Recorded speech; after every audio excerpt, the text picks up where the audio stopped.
First of all, credit to TJ and his entire program for their defensive intensity. That's preparing to play against a team like that.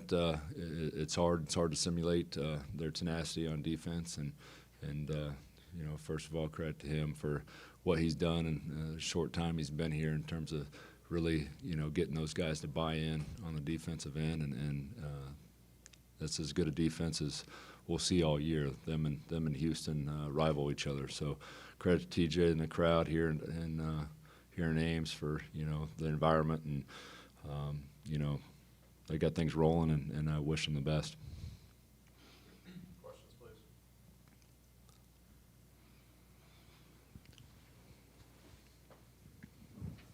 Coach, obviously you mentioned what TJ wants from his team, which is toughness, and it seemed like you guys matched that pretty much throughout the whole game. How big was that for you? And obviously you guys shot it well too to get to that 1-point lead. Yeah, part of toughness is being able to face adversity and face that ball pressure, and I didn't think we did a very good job in that regard.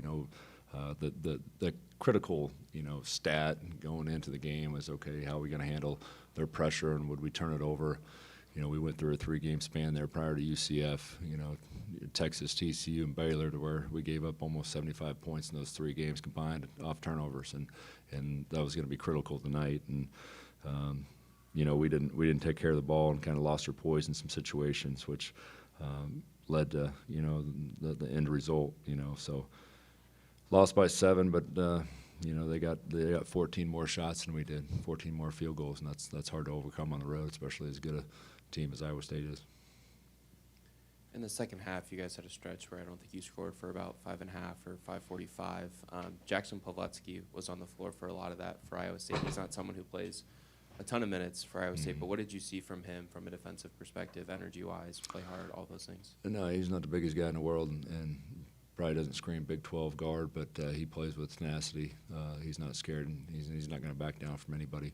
And even offensively, he can go get his, when he needs to. So, credit to him coming in and playing big minutes. But like you said, 9-minute mark, we're up 51-50, and go a 6-minute stretch, without a field goal, and just couldn't stop that bleeding. Coach, what are your overall thoughts on the Big 12 this year? Well, it's not easy in my situation trying to compete in the Big 12, given all the challenges and roadblocks and everything else that I've had to deal with. So it's not I wish this year would be a down year for the league, but it consequently is not. And, it's one of the best I've ever seen. And I grew up in Kansas and watched the Big 8, and I've seen it all throughout the years. So top to bottom, this is as good as I've ever seen. So like I said, with the challenge we've had and trying to gel, finally got our team here the last couple of weeks, and our full roster, and trying to compete night in, night out, and just not getting over that hump, especially on the road. Anything else? Thank you.